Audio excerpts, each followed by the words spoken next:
70 for 4. আবারও ব্যর্থ এনামুল হক বিজয়, তবে শেষ হাসি হাসলো বিজয়ের দল।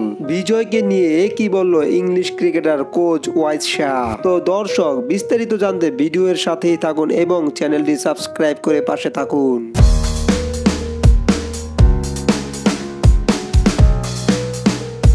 টানা 3 ম্যাচ সুযোগ পেয়েও নিজেকে প্রমাণ করতে ব্যর্থ হলেন এনামুল হক বিজয়। গত 2 ম্যাচে ব্যক্তিগত 1 এবং 4 রান করে আউট হয়েছিলেন বিজয়। গতকাল রাতেও ব্যক্তিগত 7 বলে 5 রান করে আউট হয়েছেন পাকিস্তানি বোলার মোহাম্মদ ইরফানের বলে। তবে বিজয় এই ম্যাচে ব্যর্থ হলেও দল জিতেছে 4 উইকেটে।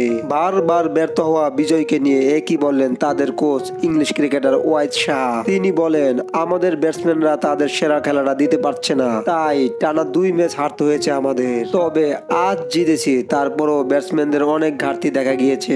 বিশেষ করে বাংলাদেশি ব্যাটার এনামুল হক বিজয়ের কাছে আমাদের চাহিদাটা আরো বড় ছিল, কিন্তু টানা 3 ম্যাচেই ব্যর্থ হয়েছেন বিজয়। তিনি বলেন, আশা করি পরের ম্যাচে একাদশে চান্স পেলে সে তার সেরা খেলাটা দিতে পারবে।